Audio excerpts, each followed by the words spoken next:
There's a reason some vegetables have disappeared from modern fields, replaced by uniform hybrids designed for supermarkets. We've forgotten their true power. I recently rediscovered one of these lost root vegetables in my own garden, and, well, the results were astonishing. Not only did it grow faster and larger than the hybrids I'd been using, but it also actively improved the soil in ways I hadn't seen before. This isn't hype or nostalgia.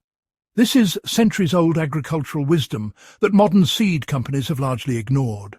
For those of us who care about the soil as much as the harvest, this lost root vegetable offers a rare combination. Feed your soil while feeding your family, and reclaim a level of growth that modern hybrids can't match.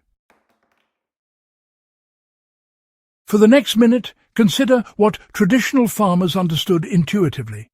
Plants aren't just producers of food, they are ecosystem engineers. They shape the soil around them, feed microbial life, and even rebuild fertility as they grow.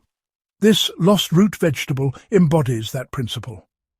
Once I applied its historic cultivation methods in my garden, the soil structure improved visibly in weeks, microbial activity increased, and my beds began to feel alive again. But the story doesn't end there. What makes this vegetable truly remarkable is how it outpaces modern varieties while performing functions that hybrids simply cannot. The reason this lost root vegetable outgrows modern hybrids is rooted in its genetics and resilience.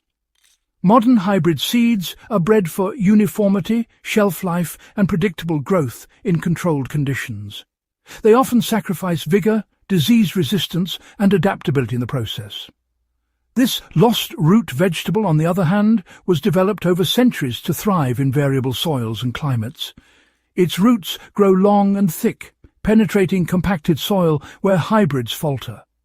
In my tests, plants reached full size several weeks earlier than modern counterparts, and the roots themselves stored far more carbohydrates, which not only makes for a hearty harvest, but also leaves behind residual sugars and organic matter that enrich the soil.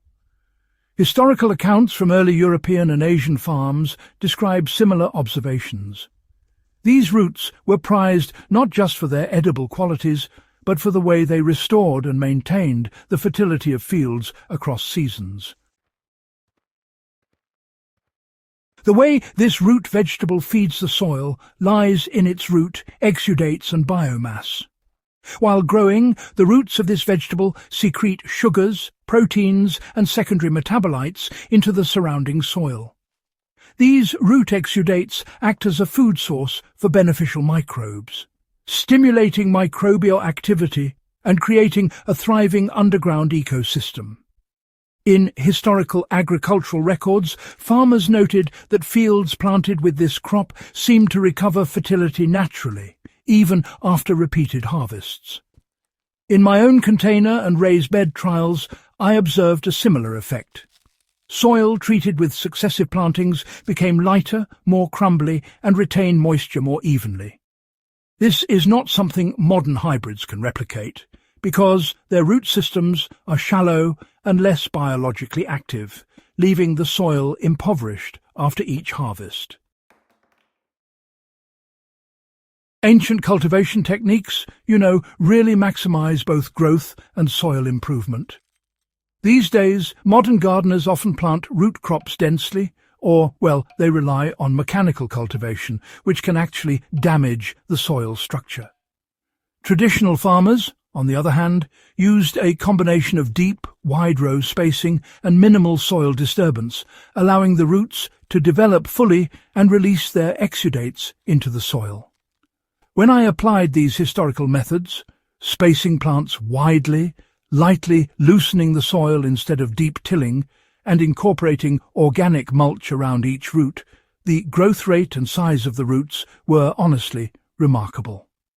Soil improvement was visible in just one growth cycle, and earthworms began returning to previously depleted beds.